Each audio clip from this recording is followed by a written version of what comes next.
Welcome to the Storytime channel. My name is Steven and I hope you're all doing well. Today we have some malicious compliance stories and our first story of the day is by VooDooDaughter. Outdoor recess really isn't that important to me. Background: I went to a Catholic school that had the traditional uniform every guy dreams about for some reason. White shirt, plaid skirt. Our uniform rules were strict about everything. Shoe color, sock color, jewelry, etc. And in those rules, it was clear that the girls could wear tights under the skirts, but nothing else was permitted. No leggings, no sweatpants. Yoga pants weren't a thing back then, but they'd have been out of the question too. Your choices were bare legs, pantyhose, or tights. So when winter rolled around, we were cold. Like all the time. The school was a big old marble and limestone monstrosity, so it was drafty and chilly. And we were just cold. To this day, I'm still always cold when I shouldn't be, and I wonder if years of being too cold just set in somehow. Anyhow, on to the story. Guess what else is cold in winter? Outdoor recess. What sadistic evil jerk of a man thought it was a good idea to force children to play outside in the cold without protective layers is beyond me, but that was the school policy. The boys got pants and blazers, so they were always warm enough, though they might catch a chill. And yes, we could take our jackets, but imagine being outside in a winter coat and a knee-length skirt. The coat was only helping so much. While the boys played, we girls would huddle next to sewer grates and storm drains in the area trying to stay warm by the steam. Or if a delivery truck was on campus, we'd lean against the engine to leach some of the heat. I don't know how the faculty could watch this and just not care, but they never did. Edit. We did have indoor recess, but only if there was precipitation, and I don't mean expected bad weather. I mean, there had to be something actively falling from the sky when they flung the doors open. If it just finished snowing 2 inches before we went out, too bad. If it started raining 5 minutes after it started, too bad. Then we got to 5th grade and they wanted to teach us responsibility. This meant not just grades affected when we missed homework, but punishment as well. I wasn't aware of the new rules until I missed my first homework assignment. I don't remember why I didn't do it. Just that it was an honest mistake. Maybe I left the book I needed at school, maybe I forgot we had an assignment, I don't know. But that first case was totally accidental. So I come to class and don't have my homework. The teacher tells me to see her after class. Okay. She tells me per the class contract I signed at the beginning of the year, since I didn't do my assignment, I have to stay late and eat lunch when everyone else has already gone out to recess, thereby missing recess. I was bummed, but oh well, that's what I get for screwing up. But then I served my punishment and it was great. Everyone was done eating, so there was no line in the cafeteria. The lunch ladies were just packing up and felt kinda bad for me, so a few of them asked if I wanted extra of anything. I found a seat in the entirely empty cafeteria and realized it was nice to eat in silence instead of the cacophony of hundreds of other students. Still, lunch and recess were our only real chance to socialize all day, and I wanted to catch friends I didn't have any morning classes with, so I asked the teacher in charge of lunch detention if I could go outside, since technically the punishment was late lunch, not missing recess, per the rulebook. She declined and said that the late lunch was a means to take away recess as a punishment, so I had to stay in the whole time. Okay, I get it. I'm the one who screwed up. And that was that. Or so I thought. I spent the next couple months being a diligent student and turning in my assignments. But then the weather began to turn cold. Our recess conversations began to tilt to the same topic they did every year. Who had found a new source for thicker tights than we had worn last year? We had gotten quite creative, and though we hated the look, most of us had a giant stash of cable knit tights. Think of a knit sweater on your legs. The problem with knitted wear is the holes though, so though we looked warm, we still froze. Then one day I missed another assignment and the same punishment ensued, and I had an idea. If I just didn't do my homework anymore, I'd get lunch detention every day and I wouldn't have to go outside in the cold. I'm a genius. So I stopped doing my homework in class with the nicest teacher. I'm not entirely stupid, but I was in 5th grade, so not smarter than the adults around me. Yet. After like 3 days, the teacher pulls me aside and says if I don't have my homework tomorrow, she's calling my mom. Crap. Next day, I have my homework for that class, but I skip another. And that gives me my idea. The rules say that if I miss my homework in any class, I get lunch detention that day. Unless it's already after lunch and then the detention applies to the next day. So if I'm careful about which classes I skip the work in, I can stagger my missed assignments enough that the teachers will just think I'm flaky but not doing this on purpose. So that's what I do. Some days I miss a morning assignment so I get a detention at lunch. Other days I'll miss both a morning and afternoon assignment so that covers lunch that day and the next. 4 classes in the morning, 4 afternoon classes. I could stagger and randomize just enough. I kept this up for about a month or so when the teachers must have started comparing notes or the lunch detention crew began to wonder why I was always in trouble.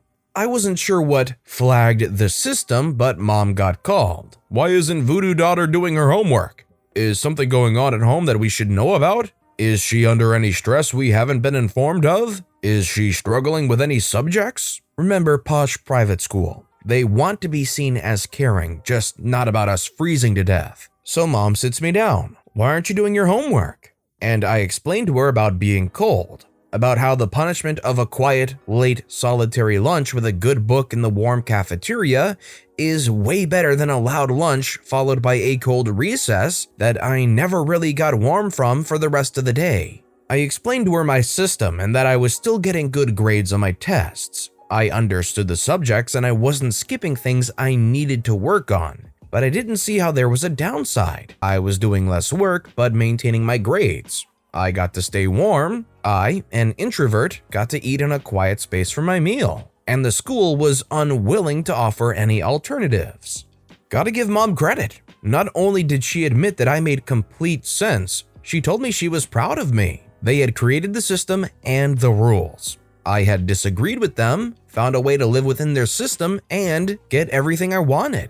Here I was, 10 years old, and I was navigating bureaucracy better than most adults. She called the school and insisted on an in-person meeting with my principal and my homeroom teacher. She basically laid it all out. My daughter says that she and her friends were reprimanded and made to take off their clothes in front of the class when they tried to wear leggings and sweatpants out to recess. Is this correct? Principal stammers, I thought we were here to discuss homework issues. Mom says we'll get to that. Apparently, when the girls wear anything but socks, pantyhose, or tights, even outside during recess, they are reprimanded, and if they try to wear them indoors during class, they are made to take them off right there in the classroom. Is that correct? Well, yes. So I just want to get this on record. My daughter was willing to sit in this cold building all day in your dress code and only violated it when she was outside in the freezing winter temperatures, and you decided that her health wasn't as important as your dress code? Well, they're outside, you see. Anyone driving by can see the schoolyard, and to have all the kids out there wearing whatever, like all their bright, colorful, puffy winter jackets they're already wearing on top. It's our policy to teach these ladies to look like ladies, to prepare them for adulthood. So you refuse to change your dress code policy about what the girls can wear outside on their legs? Yes, I'm sorry, that won't be changing. Then my daughter won't be doing her homework. Shocked looks. She doesn't want to go outside, but if she does her homework and asks to stay in, you tell her no. When she goes outside, you won't let her wear warm clothes. So she stopped doing her homework because it's the only way she can find that you'll allow her to stay warm. I fully support her system.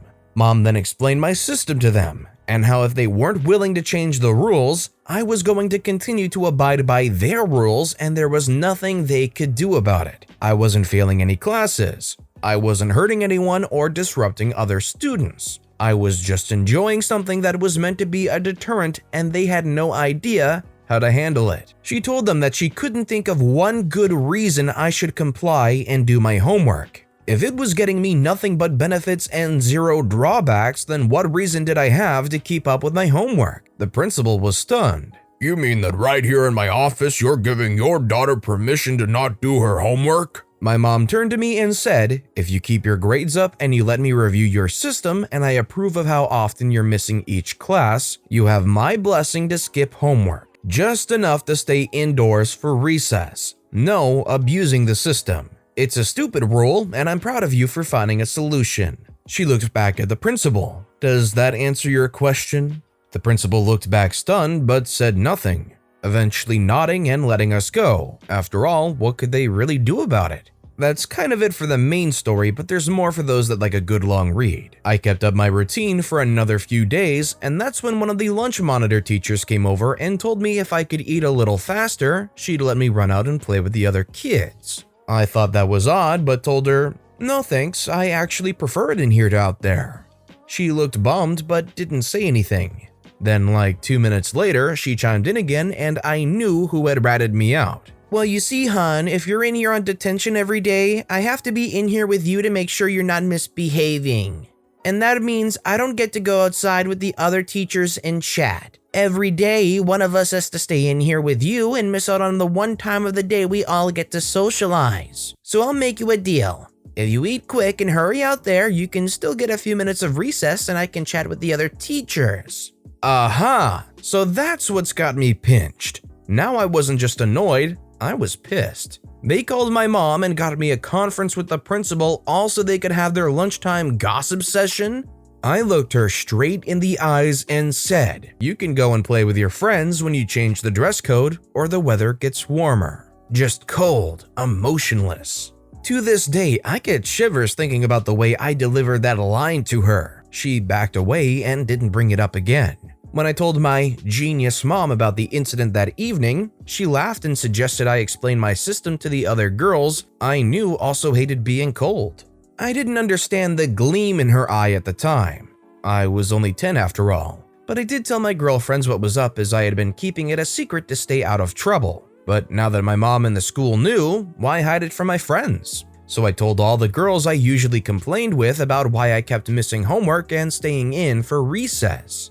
Before I knew it, we had a small indoor recess group, all of us rotating through skipping homework just enough to keep inside every day. This went on all winter until the weather warmed up and we were happy to go outside again. The next year, when things got cold again, I was pulled aside and asked if I thought an indoor recess option might suit some students, and that if we could keep the volume down, we were welcome to stay in the cafeteria after lunch while others went outside. Wow, you're still reading this? Okay, last bit. The second year was much the same, only we didn't have to skip homework. We were just allowed to stay inside if we wanted to.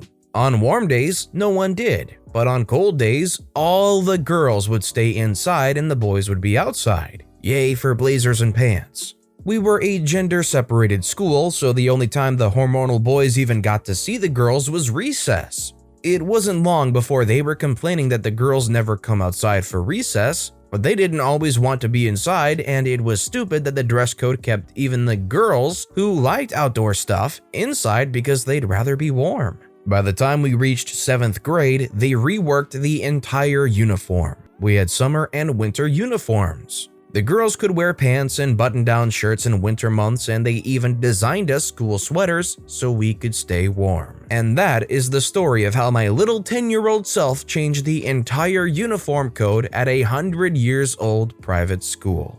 You would really think at a 100-years-old private school that they would have a proper system in place for people to stay warm during winter months. It's not like the school came from a different location. If you were freezing every day at recess and you knew that you could skip homework on certain classes, it doesn't really matter when, to avoid getting frozen every single day, would you do the same thing OP did? Let me know in the comments down below. I think it's really smart. Our next story is by California old-timer, Malicious Compliance from US Navy bowling team. We were just following the rules. Okay, first let me say that this story is all in good fun. Nobody is that bad guy here. We are all just super competitive. So to give, here is what happened September of this year. I am a part of a veterans bowling league where I live in California. So we have people from the Army, Navy, Marines, Air Force, and Coast Guard. Each branch has members from those branches and they are a bowling team. Now for charity, we each have a fee of $500 between the 40 of us. Each team will face each other, and the last team standing gets to donate the money to the veteran charity of their choice. Now, it's all in good fun, but needless to say, people get super competitive. Now, our teams really represent age diversity regarding wars of the US. Every team has 2 World War II vets, around 3 Vietnam vets, and 4 from Iraq and Afghanistan. Now, it's important that I state that they don't have to be formed this way, it's just we do out of courtesy for a team that might have some older players. Now, the team captain of the Marine team was super ultra competitive like Walter Sobchak from The Big Lebowski. He'll always get tipsy and yell about how one of our guys was over the line and other various things, so we'll call him Walter. Now, in September, we meet and face the Marine team. We were 1 guy short because our World War II vet wasn't going out because of the crisis. We said that one of our guys could bowl twice, but Walter was yelling about how, if we didn't have another player, we'd have to forfeit. One of the referees is an Iraq Navy vet, so he could be our alternate. The problem is that Walter was yelling about how unfair it was because he was a pro bowler. Cue malicious compliance. We read the handbook stating that so long as he is a member of that specific branch, he could be our alternate for the day. He wasn't the ref for our game, so that's something to consider.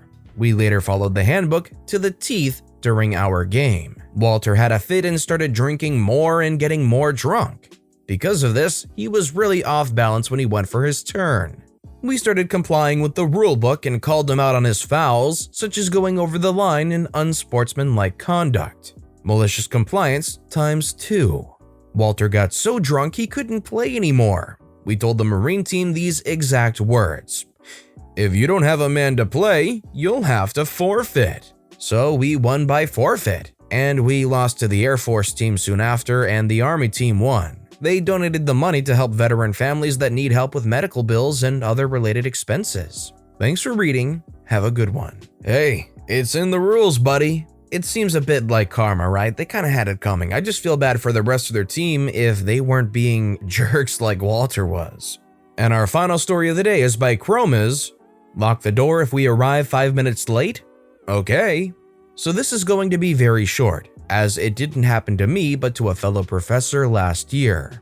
Last year, the university I teach wasn't particularly strict on attendance. The only thing not attending would get you was a call asking if you want to keep paying for the class if you're not using them at all. There are no refunds, but they could sign you out midway through so you didn't pay extra. Aside from that, it was up to the teacher to control how they wanted attendance to affect their class. This one professor decided to be incredibly strict about it, and the students hated him for it. He would physically lock the door once 5 minutes passed and would not open it again for any reason whatsoever. If you were 5 minutes late, you lost that lesson. Some students started sitting in the hallway and taking notes while looking through the glass doors when that was an option. One day, I arrived to teach my lesson and all the students are giggly and happy. It just so happened that the professor himself arrived 5 minutes late that day, and the students locked him out of the classroom for an entire hour. I suspect he was too embarrassed to ask for a key and in the process having to admit why he was locked out. Needless to say, he never locked the doors again. It's only fair, right? If you're going to demand that your students be absolutely punctual at a university, then the students can expect you to also be just as punctual. But with that being said, that's all the time we have for today. So, which of these stories was your favorite and why? Let me know in the comments down below. But besides that, if you enjoyed the video, please consider liking and subscribing and turn notifications on if you haven't so you'll never miss an upcoming video. Any little thing that you do helps the channel grow so much more. Whether it's commenting, subscribing, or just watching the video, thank you all so very much for supporting me right here on the Storytime channel. I hope you all have a wonderful day, and I'll see you all next time, right here.